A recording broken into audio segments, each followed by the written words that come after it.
My name is Lawrence. I am a high-end music memorabilia dealer, and I've sold over $4 million worth of memorabilia over the last decade. My company currently owns a portfolio of memorabilia worth around $5 million at the moment. I have a lot of experience with music memorabilia, but I did have humble beginnings as a collector, and I started collecting from when I was a child. Actually, my father got me into collecting, and actually when I think about it, my sister was a collector, my uncle was a collector, loads of people in my family seem to be collectors. I started off like collecting, stickers and trading cards, and anything that I had a passion for, I would collect something related to that. And my dad would take me into Dublin City, and we'd go around the markets and we'd buy different types of memorabilia and collectibles every week. And when I became a teenager, I was kind of big into a band called Oasis, so I started collecting 12-inch records and autographs. I actually used to get in touch with auction houses and get them to send me their catalogues, but I never had any money to actually buy anything out of the catalogue. But I was quite eager to buy these more rare and unique pieces. And the reason I kind of thought of contacting the auction houses was because for some reason there was a Sotheby's auction catalogue in our house, and my dad must have picked it up at a boot sale or flea market, and the auction catalogue was from a rock and roll sale, and it had like Beatles autographs and Jimi Hendrix handwritten lyrics, and I just found these really unique pieces very intriguing and interesting. And I think that's where the seed was sown for me to start my business as an adult. But I didn't have any money to buy those types of memorabilia. They were very expensive. But like I said, I would contact the auction houses and try engage in some way with these types of memorabilia, but I just couldn't afford them. In my 20s, I stopped collecting. I decided I wanted to kind of go out into the world and live my life. In my early 30s, I was eager to set up my own business, so I was always looking for opportunities.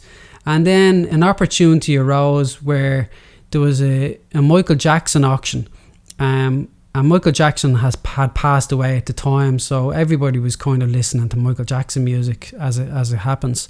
And I checked out the results for the auction. I seen that a Michael Jackson art print had sold for $10,000. But it was a limited edition print of 100. So I decided to track down one of these 100 limited edition prints and buy it cheap and try sell it on for a profit. So I actually managed to find one in Canada on sale in an auction for $500.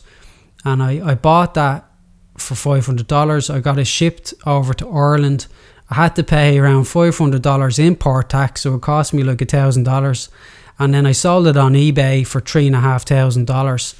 And when I made that sale, I thought, okay, there might be an opportunity here to make a business out of this. So then I hunted down Michael Jackson memorabilia for about a year, and I acquired many of his stage-worn hats because I had seen that they sold for big bucks. So I had bought 3 Michael Jackson stage-worn hats, and they all came with letters of provenance from his management.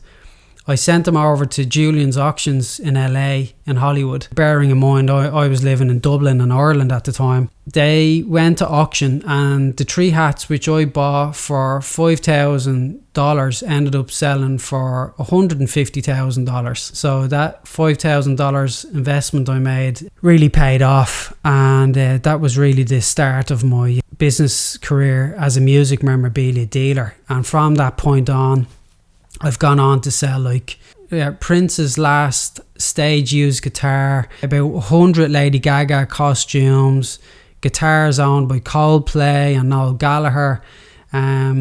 So I've sold nearly everything at this stage. I've sold around $4 million worth of product over the last 10 years. So it's been an interesting journey, but I'm really a collector at heart. So I'll always kind of appreciate and understand the value of any type of memorabilia, whether it's worth £10 or £10 million. It doesn't make a difference to me. I understand the value as a collector. So if you're interested in music memorabilia and some of these pieces seem to be out of reach to you, I've actually set up a new business called Iconic Prizes, and it offers collectors the opportunity to own really valuable pieces of music memorabilia for as little as £10. If you go to my website iconicprizes.co.uk, the link is in the description, and you'll see all the different types of memorabilia that I have on offer. Go check it out. Thanks for watching, and check out my other videos.